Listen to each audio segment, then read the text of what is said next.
Microsoft word के अंदर आप रेफरेंसेस के अंदर जो ऑप्शन दिए गए हैं जैसे टेबल ऑफ कंटेंट वगैरह, तो आप इनका कैसे उपयोग करोगे उसके लिए आपसे बताया जाएगा। जिसके अंदर आपने सबसे पहले क्या करना है, यहाँ पे एक पैराग्राफ टाइप करना है। पैराग्राफ जैसे ही आप टाइप करोगे तो टाइप करने के बाद जैसे आपने यहाँ पे फर्स्ट लाइन का फर्स्ट पर क्लिक करने के बाद आपने एंटर का उपयोग किया, तो जो पैराग्राफ आपका नीचे की तरफ से होगा आपने वापस फर्स्ट पर क्लिक करना है और यहाँ पे जैसे आपने डाल दिया लेसन 1, ठीक है। और सेकंड पैराग्राफ तो फर्स्ट में आपने यहाँ पे डाल दिया लेसन 2,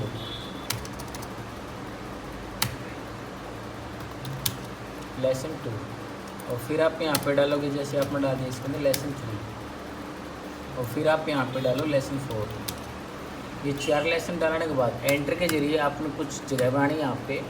तो अब आपने फर्स्ट में जाने के बाद फर्स्ट जो लेसन आपका वहाँ पर क्लिक करके आप ऐड टेक्स्ट ऑप्शन का उपयोग करोगे। तो ऐड टेक्स्ट पे जैसे ही क्लिक करोगे तो आपने यहाँ पे लेवल फर्स्ट लगाना है, और सेकंड पर जब आप जाओगे तो सेकंड के अंदर आपने ऐड टेक्स्ट के अंदर लेवल 2 लगाना है, और थर्ड के अंदर जब आप जाओगे तो ऐड टेक्स्ट के अंदर आप लेवल 3 लगाना है। अब आप यहाँ पे 4 नंबर जो लेसन है वहाँ पे अगर आप लेवल लगाना चाहते हो तो आप देख पाओगे आपके पास ओनली 3 ही लेवल है।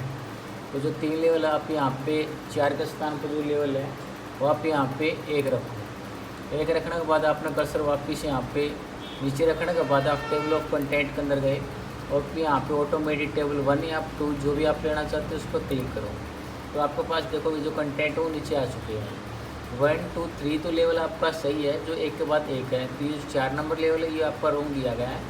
तो आप इसको अगर ठीक करना चाहते हो तो टेबल ऑफ कंटेंट के अंदर आपने लास्ट में ऑप्शन मिलेगा यहाँ पे इंसर्ट टेबल ऑफ कंटेंट। जब आप insert table of content option पर क्लिक करोगे तो आपने यहाँ पे नज़र आएंगे शो लेवल। तो आपने यहाँ से लेवल इंक्रीज करना है। उसके बाद जैसे आप ओके प्रेस करोगे और यस सेट करोगे तो आपका जो 4 नंबर लेवल है उसको ठीक करने के लिए आप वापस क्लिक करो वहाँ पे, और ऐड टेक्स्ट के अंदर आप लेवल देख पाओगे कि आपके पास ऐड टेक्स्ट के अंदर लेवल 4 आ चुका है। तो आप यहाँ पे 4 डाल के जैसे ही टेबल के अंदर दोबारा क्लिक करोगे तो आपने यहाँ से अपडेट टेबल ऑप्शन का इस्तेमाल करते हुए और यहाँ से update entire table option choose करना है। ये चूज करते ही जैसे आप ओके प्रेस करोगे तो आप देख पाओगे आपके पास लेवल 1 2 3 4 आ चुके हैं। जब जहाँ पे भी आप जाना चाहते हो जिस भी लेसन के ऊपर कंट्रोल क्लिक के जरिए आप वहाँ पे पहुँच सकते हो। नेक्स्ट ऑप्शन जो आप यूज करोगे जिसका नाम है insert and note of full note. Insert and note of full note के जरिए जो है आप किसी वर्ड के ऊपर कोई भी वर्ड मीनिंग दे सकते हो। जैसे आपने यहाँ पे डिजाइन वर्ड सिलेक्ट किया, सिलेक्ट करने के बाद आप इंसर्ट फुल नोट का इस्तेमाल करोगे तो आप देख पाओगे कि आपके पास जो फुल नोट है पेज के अंत में लग चुका है। तो यहाँ पे आपने जो भी आप उसका वर्ड मीनिंग देना चाहते हो वो आप टाइप करो। उसके बाद फिर आपने कोई अलग जो वर्ड है वो सिलेक्ट करना है, इंसर्ट फुल नोट का दोबारा उपयोग करना है।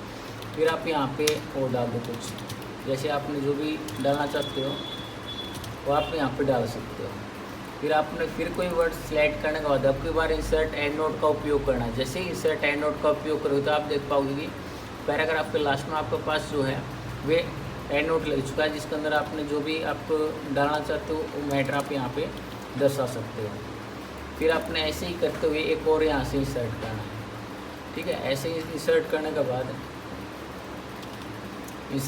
बाद आपने अगर ये चेक करनी है तो उसके लिए आप नेक्स्ट फुल नोट के अंदर आओ, यहाँ पे प्रीवियस फुल नोट पर क्लिक करो। तो आप देख पाओगे जहाँ पे भी आपका जो कर्सर है वो ब्लिंक कर रहा है तो माउस पॉइंटर आप जहाँ पे ले जाओगे तो उसके बारे में जो डिस्क्रिप्शन दी गई है वो आपको वहाँ पे शो करवाएगा। अगर आप इस कॉर्नर के अंदर वापस गए, अगर आप फिर प्रीवियस का यूज़ करना चाहते हो तो आप पिछले के ऊपर वापस जा सकते हो। अगर आप शो नोट्स का इस्तेमाल करते हुए अगर आप फुल नोट या फिर एंड नोट का एरिया देखना चाहते हो तो आपको दिखाएगा यहाँ पे व्यू फुल नोट एरिया। जैसे आप ओके का इस्तेमाल करोगे तो आपको फुल नोट के एरिया को वहाँ पे पहुँचा दिया जाएगा। उसके बाद जैसे आप इस मैटर को यहाँ से डिलीट करें, डिलीट करने के बाद नेक्स्ट ऑप्शन आपके पास दिया गया है इंसर्ट स्टेशंस, जिसके माध्यम से आप बुक का जो टाइटल तैयार कर सकते हो। इंसर्ट स्टेशंस के अंदर जैसे आप एड न्यू शोस ऑप्शन पर क्लिक करोगे तो यहाँ पे टाइप ऑफ यहाँ पे क्रिएट शोज के अंदर टाइप ऑफ शोज जो दिखाया गया है इसके अंदर आप जो भी बुक है, बुक सिलेक्शन है, जर्नल आर्टिकल है, अदर रिपोर्ट वगैरह जो भी आप चूज करना चाहते हो वो चूज करो।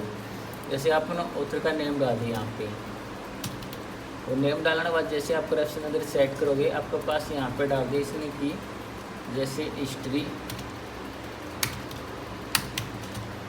बुक तैयार की, कब तैयार की इसने यहाँ पे डेट डाल दी 2024 से 2025। अभी ये सिटी के लिए पूछ रहा है, आपने सिटी डाल दी यहाँ पे। पब्लिशर जैसे आपने यहाँ पे डाल दिया इंडिया, ठीक है। वॉल्यूम स्टेटिंग नंबर आपने यहाँ पे 3 रखा है। जैसे आप ओके का इस्तेमाल करोगे तो आपके पास जो टाइटल है वो यहाँ पे आ चुका है। तो अब आप मैनेज सोर्स का उपयोग करो। जैसे आप मैनेज सोर्स पर क्लिक करोगे, अगर एडिटर का किसी ने सहयोग किया है और उसका नाम भी बुक के अंदर शो करवाना चाहता है तो आपको नहीं यहाँ पे मास्टर लिस्ट के अंदर अगर पहले से बनी हुई है तो आप उठा सकते हो। अगर नहीं बनी हुई है तो आप न्यू के जरिए यहाँ से बना भी सकते हो। फिलहाल जो मेरे पास पहले से बनी हुई है वो वहाँ से चूज करके जैसे मैं कॉपी का इस्तेमाल करूँगा तो अपने पास करंट लिस्ट के अंदर वो शो होगा। अब आपने क्या करना है, यहाँ से क्लोज करना है। क्लोज करते ही अगर वो पूरी इन्फॉर्मेशन आप देखना चाहते हो तो आप बिब्लियोग्राफी का उपयोग करो। जैसे ही बिब्लियोग्राफी पर आप क्लिक करोगे वो बिब्लियोग्राफी आपने वहाँ पे इंसर्ट करनी है। इंसर्ट करने के बाद आप जैसे स्टाइल के अंदर गए तो यहाँ पे अपना शॉर्ट नेम है तो आप नेम हाईलाइट करके दिखाओ। पहले यहाँ पे शॉर्ट टाइटल का इस्तेमाल करना चाहते हो तो आप यहाँ से शॉर्ट टाइटल के जरिए पहले टाइटल को भी हाईलाइट कर सकते हो।